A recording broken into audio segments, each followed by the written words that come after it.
السلام علیکم dear viewers. آج میں یہ جو ہمارے ملک میں سیلاب آئے ہیں، بہت بڑے پیمانے پر جو ہے تباہ کاریاں ہوئی ہے، مکانیں تباہ ہوئی ہے لوگوں کی، اور کھڑی فصلیں تباہ ہوئی ہے. اسی پہ میں بات آج کرتا ہوں کہ مطلب بہت افسوس ہوتا ہے کہ اور تکلیف بھی ہوتی ہے، درد سے دل جو ہے وہ چلا جا رہا ہے کہ ہمارے بھائی بہت سے لوگ، یعنی لاکھوں ملینز آف لوگ جو ہے وہ بے سہارا اور روڈوں پر راتیں گزار رہے ہیں. ان کو خوراک کی کمی، ان کو لباس کی کمی، ان کو رہنے کی، مطلب ایسے کھلے آسماں وہ رہ رہے ہیں. تو اس پہ میں بات کرتا ہوں. میں زیادہ لمبی بات نہیں کرتا ہوں، لیکن مجھے بہت بڑی تکلیف ہوئی ہے اس سے کہ یہ ایک مرتبہ نہیں ہوا، مطلب بار بار ایسا ہوتا رہا ہے کہ جب بھی کوئی آفت آ جاتی ہے، میں آفت تو نہیں کہوں گا، مطلب جب بھی بارشیں ہوتی ہیں تو یہ مسائل ہمیں ہوتے ہیں. ہمارے جو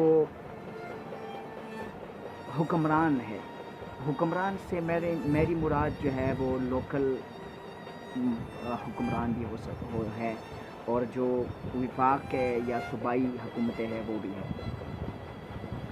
انہوں نے کبھی، یعنی ہم پلاننگ کا تو ہم ایک ڈپارٹمنٹ رکھتے ہیں، لیکن کبھی بھی ہم نے یہ پلاننگ کوشش نہیں کی، اس کی پلاننگ کی کوشش نہیں کی کہ ہم اگر زیادہ پانی آ جائے تو اس کو ہم مینیج کیسے کریں. مس مینجمنٹ اتنی بڑھ گئی ہے کہ اب دیکھیں، یعنی آدھے سے زیادہ پاکستان جو ہے وہ پانی میں ڈوب رہا ہے. سندھ میں بہت بڑی بارشیں ہوئی ہیں، لاکھوں مکانات تباہ، اور بہت ایسے لاکھوں مکانات ہیں جو جزوی طور پر اس میں پانی کڑا ہے. ان میں لوگ جو ہے وہ سڑکوں پر رہ رہے ہیں، بے سہارا، بے یار و مددگار. اور KPK میں بڑے جو اوپر کے علاقے، پہاڑی علاقے، وہاں سے ریلیں آتے ہیں. یہاں بارشیں تو اتنی زیادہ KPK میں نہیں ہوئی، یعنی میدانی علاقوں کی میں بات کر رہا ہوں، لیکن جو پہاڑی علاقے ہیں وہاں بیڑ، سوات، چترال، ان علاقوں میں بہت بارشیں ہوئی ہے، کوہستان وغیرہ. تو وہاں سے ریلیں آئے ہیں بہت بڑی مقدار میں، اور ان کی وجہ سے جو ہے وہاں سے بھی بہت نقصانات کر گئے، اور یہاں پر بھی پانی اتنا زیادہ آیا ہے کہ لوگ جو ہے وہ نقل مکانی پر مجبور ہو گئے. اور بہت سے مکانات، 200-300 مکانات تو یہاں پر ہم، مطلب پشاور کے قریب جو علاقے، جو دریائے کابل کے آس پاس جو علاقہ ہے، 200-300 مکانات تو یہاں پر بالکل مکمل طور پر تباہ ہو چکے ہیں. اور اسی طرح سے بہت سے لاکھوں تعداد میں جو ہے جو مال مویشی لوگوں کے وہ غرق ہو گئے اس پانی میں. اسی طرح سے بلوچستان کی بات اگر کریں تو بلوچستان تو بالکل، یعنی وہاں تو سارا کا سارا بلوچستان جو ہے پانی سے بھرا ہے. اس کا ساری دنیا سے جو ہے وہ رابطہ کٹ ہو گیا بلوچستان کا. اسی طرح سے جنوبی پنجاب میں یہی حالت ہے. تو یہ حالات جو ہے یہ تقریباً ہر سال ایسا ہی ہوتا ہے، لیکن اس سال زیادہ بارشیں ہوئی ہیں، جس طرح 2010 میں ہوا تھا. تو ہر سال جب ایک کام ہوتا ہے تو یار یہ کتنی بڑی نالائکی ہے کہ ہر سال ہمیں پتہ ہوتا ہے مونسون کی سیزن میں بارشیں زیادہ ہوتی ہے، تو ہم مینیج کیوں نہیں کر پاتے اس پانی کو؟ ہم ڈیمز کی طرف کیوں سوچتے نہیں ہیں؟ ہم اس پانی کو راستہ دینے کا کیوں نہیں سوچتے؟ راستے ان کو بڑھائے، ہم ڈیمز بنائیں، اس پانی کو سٹور کرنے کے لیے ریزروائرز بنائیں. آپ کو پتہ ہے جب باہر ملکوں میں بھی اسی طرح سے بارشیں ہوتی ہے، ہر ملک میں ہوتی ہے، لیکن زیادہ تر ملکوں میں اس کو اپرچونٹی بنایا جاتا ہے، اس سے بہت فائدہ لیا جاتا ہے. فائدہ اس طریقے سے لیا جاتا ہے کہ اس سے ہم سستی بجلی بنا سکتے ہیں. اس طرح بڑے مقدار میں پانی آ جائے تو اس سے ہم مطلب بہت سستی بجلی بنا سکتے ہیں. ہمارا کوئی بھی حکمران جو ہے یہ نہیں سوچتا کہ ہم پانی کو مینج کر سکیں، پانی کا ایسا کوئی پلان کرے، ایسا کوئی منصوبہ بنائے کہ پانی اگر زیادہ بھی آ جائے تو اس کو ہم فائدہ اس سے ہم لے سکیں، بجائے اس کے کہ عوام پر چھوڑیں. اب سندھ پنجاب میں درجنوں نہیں بلکہ سینکڑوں ایسے دیہات کو تباہ کیا گیا ہے، پانی ان پر چھوڑ دیا گیا ہے. ایک طرف جاگیرداروں اور وڈیروں کی فصلیں، گنا، کپاس وغیرہ وغیرہ، اور دوسری طرف آبادیاں ہیں. تو ان ظالموں نے اس آبادی پہ پانی چھوڑ دیا ہے زیادہ تر علاقوں میں. کیونکہ جب یعنی اس وجہ سے یہ کام کیا گیا ہے کہ اس جاگیردار اور اس وڈیرے کے فصل کو نقصان نہ پہنچے. کیا یہ وقت ہے کہ ہم اس فصل کے بارے میں سوچیں گے؟ اور آبادی پہ پانی چلا جاتا ہے، انسانوں کے بارے میں ہم نہیں سوچتے. کس قسم کے یعنی ہم انسان ہیں. اور ایک بات اور، ہم ایسے ٹرینڈز چلاتے رہتے ہیں کہ اللہ کا عذاب آ گیا، اللہ کا عذاب آ گیا، ہمارے کرتوت ایسے، ہمارے گناہگار ہیں، ہم اس طرح ہوا ہے. تو کیا یہ ہم سے زیادہ گناہگار یہ اشرافیہ نہیں ہے؟ اشرافیہ پہ کیوں نہیں آتا یہ عذاب؟ کیا عوام ہی صرف بس گناہگار ہے؟ اور یا یہ پاکستانی صرف گناہگار ہے؟ کیا یہ اور ملک والے گناہگار نہیں ہیں کہ نہیں ہم پاکستانی صرف گناہگار ہیں؟ یہ قیامت کی نشانیاں اور عذاب صرف پاکستان کے لیے ہے؟ یہ بات کرنا اس اشرافیہ کو بچانے کے مترادف تو میں نہیں کہوں گا، یہ اسی لیے کرتے ہیں لوگ، اسی لیے ٹرینڈز چلاتے ہیں کہ مطلب عذاب ہے. یعنی ہم اشرافیہ کو کچھ نہ کہیں، ہم اپنے نااہل حکمرانوں کو کچھ نہ کہیں، اور نااہل حکمران ہماری عیاشیاں کرتے ہیں. کیا ان کی دولت میں یا ان کے عیاشیوں میں کوئی کمی آئی ہے؟ آپ لوگوں نے دیکھی ہے کہ ان کے عیاشیوں میں کمی آئی؟ اور الٹا وہ ایک دوسرے کے پیچھے لگے ہوئے، اقتدار کے حوث میں ایک دوسرے کے پیچھے لگے ہوئے. ہماری عوام کی کوئی فکر ہی نہیں ہے ان کو. اور ہم کہتے ہیں کہ مطلب یہ تو ہم اس لیے کہتے ہیں کہ حکومت تو کام کر رہی ہے. بعض ٹائم ہم کہتے ہیں حکومت تو کام کر رہی ہے لیکن عام عوام ہی ٹھیک نہیں ہے. تو میں آپ لوگوں سے گزارش کرتا ہوں، یہ عذاب نہیں ہے. بارش جو ہے وہ رحمت ہوتی ہے، لیکن ہم اس کو جو ہے وہ زحمت بنا لیتے ہیں. اگر ہم یعنی جو ہمارے موسمیاتی ادارے ہیں انہوں نے پہلے سے ہمیں وارن کیا تھا، ان حکومتوں کو، سب حکومتوں کو وارن کیا تھا کہ اس طرح بارشیں ہوں گی، اس طرح سے عذاب آ سکتا ہے، اس طرح سے مطلب بڑے مقدار میں پانی آ سکتا ہے. تو کیا پہلے انہوں نے کیا کیا؟ ہاں جب پانی سر سے نکل گیا پھر یہ آئے اور بوٹ شوٹ، فوٹو شوٹس وغیرہ وغیرہ کرتے رہے. ہیلی کاپٹر میں چلے جائے ادھر ادھر. کوہستان میں 5 بندے دوست یا بھائی تھے، کچھ کو کہہ رہے دوست تھے، بھائی ہے، وہ پھنسے ہوئے ہیں درمیان میں دریا کے. 5-6 گھنٹے سے کوئی ہیلی کاپٹر وہاں نہیں پہنچا. کیا وہ انسان نہیں تھے؟ کیا اشرافیہ کے صرف جو ہے وہ اگر پھنس جائے تو وہ انسان ہوتے ہیں؟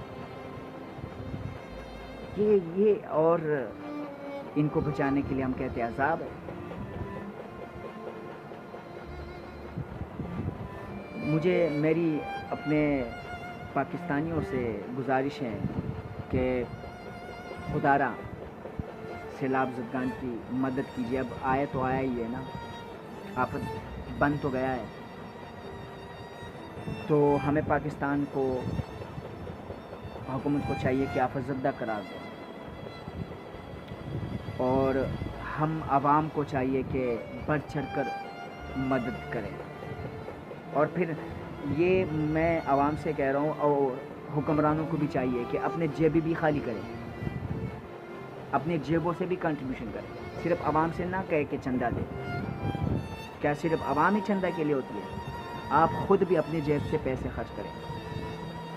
جو کروڑوں کماتے ہیں نا تو وہ چندے میں کروڑوں دے بھی اور اپنے عوام کی خدمت کریں. ابھی یہ خدمت کو سیاست نہ بنائیں. ابھی یہ اتنے بڑے ہمارے مقدار میں یعنی آدھا پاکستان جو ہے وہ عذاب میں مبتلا ہے. سیلاب کا پانی ان کے گھروں میں اور کئیوں کے تو گھر جو ہے وہ اجڑ گئے. تو ان کی اب مدد کرے, آگے آئے, مدد کرے, خدمت کرے. اب سیاسی فوٹو شوٹ اور سیاسی ویڈیوز نہ چڑھائے, خدمت کرے. جو ہو رہا ہے, جو خدمت ہو رہی ہے نا, یہ کافی نہیں ہے, اس سے زیادہ ہو سکتا ہے. میں اس ویڈیو کی توسط سے جو الخدمت فاؤنڈیشن ہے نا, اس کو میں سلام پیش کرتا ہوں. وہ بہت زبردست کام کر رہے ہیں. بس جماعت اسلامی جو ہے وہ بیچاری جماعت ہے نا,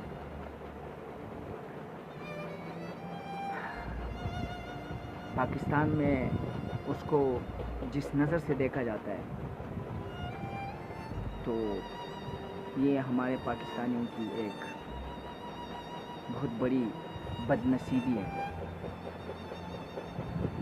لیکن خیر وہ تو سیاسی بات ہے. لیکن الخدمت فاؤنڈیشن کو آپ لوگ چندہ دیں. آپ چندہ دیں, میں یہ نہیں کہہ رہا چندہ نہ دیں, لیکن میں اب حکمرانوں سے بھی گزارش کرتا ہوں کہ وہ بھی چندہ دیں. جو کریڈیبل سورس آپ کو لگے کہ متاثرین کو وہ اب سامان جو ہے پہنچا سکتے ہیں, ان کو آپ چندہ دیں. وہ جس بھی استطاعت میں ہو, مطلب آپ پیسے دے سکتے ہو, آپ خوراک کے اشیاء دے سکتے ہو, یا آپ لباس کپڑے وغیرہ دے سکتے ہو, یا آپ ٹینٹ وغیرہ عطیہ کر سکتے ہو. جو بھی چیز ہے وہ آپ کر سکتے ہو. آپ زکوٰۃ دے سکتے ہو, بلکہ آپ زکوٰۃ مطلب آنے والے سالوں کا بھی دے سکتے ہو ایڈوانس میں, کیونکہ ابھی ضرورت ہے نا. تو یہ وقت ہے اپنے مسلمان بھائیوں کے, اپنے پاکستانیوں کی خدمت کرنے کا, اور یہ ہم سب پاکستانیوں کا فرض ہے, بلکہ فرض ہے کہ ہم اپنے عوام کی اور اپنے جو بھائی ہیں ان کی مدد کریں, اور لوگوں سے بھی اپیل کریں کہ ہم جو ہے وہ مدد کریں لوگوں کی. تو اس سلسلے میں یہ ضروری سمجھ رہا تھا کہ میں ویڈیو اپلوڈ کروں اور اپنے دل کی بات کروں. اور میری دل کی بات یہ ہے کہ یہ آفت نہیں ہے, عذاب نہیں ہے, ہماری نااہلی ہے. ہم اس کو اپرچونٹی بنا سکتے ہیں. جب بھی پانی آتا ہے ہم اس کو اپرچونٹی بنا سکتے ہیں. لیکن اگر ہمارے حکمران تھوڑا سوچیں, پلاننگ کریں. پلاننگ بہت ضروری ہوتی ہے, منصوبہ بندی کرے اس کی. عوام کو, حکمرانوں کو بچانے کے لیے اس کو عذاب نہ بنائیں خدا. تو یہی تھی میری آج کی باتیں, اور دل بہت زیادہ خفا ہے. جس میں احساس ہونا اسے پتہ چلتا ہے, اس کو رات کو نیند نہیں آتی ہوگی کہ یہ کیا ہو رہا ہے, کہ جو لوگ رات سڑکوں پر گزارتے ہیں اور آپ بے غم ہو کے اپنے بسترے پر سو جائیں. تو جن میں احساس ہوتا ہے انہیں پتہ چلتا ہے کہ کیا ہو رہا ہے. اسباب بہت ضروری ہوتی ہے, ہم وہ کام نہیں کرتے. ہم ہر چیز جو ہے وہ تقدیر پر ڈال لیتے, یہ ہونا کہاں ہے. نبی اسلام کی ایک حدیث کا مفہوم ہے کہ جب آپ رات کو سوئے تو دیا جو ہوتا ہے نا اس کو بجھایا کریں. اس سے بہت بڑی حکمت اس میں چھپی ہے کہ مطلب آپ اپنے فیوچر کی منصوبہ بندی کریں. تو ہمیں بھی چاہیے تھا نا, اگر ہم منصوبہ بندی نہ کریں گے, ہم ایک سوئچ ہے اس میں اپنے ہاتھ دیں گے اور ہمیں پتہ ہے کہ یہ کرنٹ لگائے گا, تو ہم ظاہری بات ہے ہمیں کرنٹ لگ جائے گا. ہم ایک دریا ہے اس میں غوطے لگاتے ہیں تو ظاہری بات ہے ہم اس میں ڈوبیں گے. تو جب وارننگ آئی محکمہ موسمیات سے تو ہمیں پتہ ہونا چاہیے تھا کہ لوگ جو ہے یا مکانات جو ہے وہ ان کو نقصان ہوگا، لوگوں کو نقصان ہوگا، اس کا بہت بڑا یعنی ایک کانسیکوینسز ہو سکتے ہیں بہت برے، اور جو ہے ابھی تو ہم نے اقدامات کیوں نہیں اٹھائے؟ تو یہ نااہلی نہیں تو اور کیا ہے؟ خیر اب حالات ہے ہی ایسے، تو میں یہی کہہ سکتا ہوں کہ ہم دعا کریں. جو مر گئے ہیں، بہت سے ہزاروں جانیں چلی گئی ہیں چاروں صوبوں میں، تو جو فوت ہو گئے ہیں تو اللہ تعالیٰ ان کی مغفرت نصیب کرے، اور جن کے مکانات، مال مویشی، فصلیں تباہ ہوئے ان کو اللہ تعالیٰ صبر جمیل دے. مومن صبر ہی کرتا ہے اپنے نقصانات پر، کہ اللہ تعالیٰ ان کو اس سے بھی زیادہ دے، اور دعا کرے ہم ان کے لیے اور ان کی مدد کرے. اور سب سے میری گزارش ہے کہ مدد کرے اس وقت اپنے بھائیوں کی، جہاں کہیں بھی ہے آپ مدد کریں کسی بھی کریڈیبل ذریعے سے آپ اپنے بھائیوں کی مدد کریں. یہی تھی میری ویڈیو. السلام علیکم ورحمۃ اللہ وبرکاتہ.